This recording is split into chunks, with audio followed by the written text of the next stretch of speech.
Human skulls mounted on stakes found at Stone Age burial site excavations in Sweden revealed 8,00-year-old skulls impaled with stakes that might have been battle trophies or part of a complex burial ritual. 2 years ago, archaeologists found what they believed to be a Stone Age settlement near what was once a shallow lake in Motala, a town in southeast Sweden, conducted to pave the way for a new railway line. The excavation took an unexpected turn when the researchers discovered skulls and skull fragments from 11 individuals, including men, women, children and infants. Recent carbon dating determined that the items unearthed at the site, which is known as Canal Jordan, are roughly 8,000 years old. We found that the former lake was the locus for extensive ritual deposits, mainly human skulls but also bones from other parts of the body as well as animal bones and tools made of bone, antler and stone, said Fredrik Hallgren, head of excavation for the Heritage Foundation Stiftelsen Kulturmiljö _VA_NRO currency Lardalen. The ritual deposits were laid out on a large stone packing, a type of mass grave encased in stone, constructed on the bottom of the lake. Most intriguingly, 2 of the human skulls were pierced with wooden stakes, one fully intact and the other broken in half that protruded from holes in the base of the cranium. Some of the others showed signs that they too had been mounted in this manner, said Hallgren, who believes the Canal Jordan site contains the only known example of this practice from the Mesolithic era. Most historical examples pertain to colonial representatives mounting the skulls of murdered natives, he explained. There are also examples of indigenous people using skulls in various rituals, including both burial rituals and the display of trophies. The site yielded another surprising find that adds to the mystery surrounding these ancient Swedes' unconventional entombment techniques: a female skull with another woman's temporal bone stuffed inside it.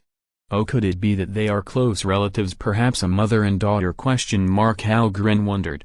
We hope DNA analysis will give us the answer to this. Other noteworthy discoveries from the site include an elaborately decorated pickaxe made from an antler, bone point studded with flint and animal remains that likely had symbolic value. The stakes could have been used for secondary burial rites, in which individuals' bones were removed from their graves and reinterred after their bodies decomposed, Hallgren said. At least one other Mesolithic site in Sweden bears traces of this tradition.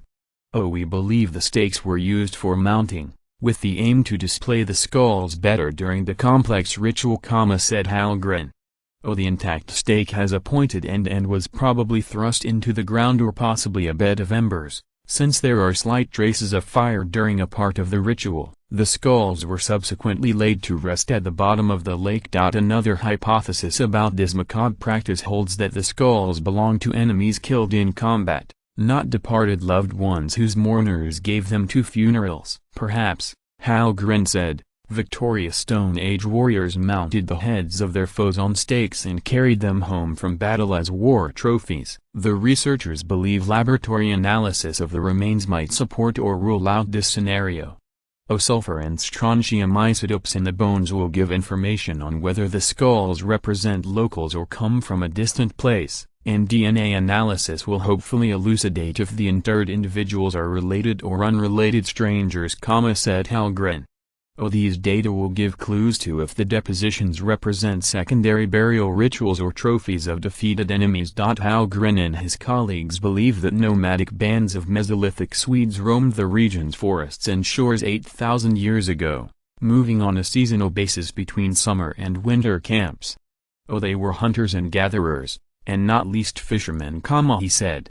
The laboratory analysis of nitrogen and carbon isotopes in the human bones show that fish formed an important part of their diet. From the animal bones found at the site we know that they also hunted big forest game like wild boar, red deer, elk and brown bear.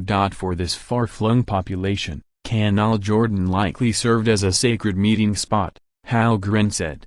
We interpret the site as a ritual place used by a group of hunter-gatherers that live dispersed in the surrounding landscape for large parts of the year, but gathered at the rapids of the nearby river Motala Stratopilkro for communal fishing of spawning fish during shorter periods, he explained.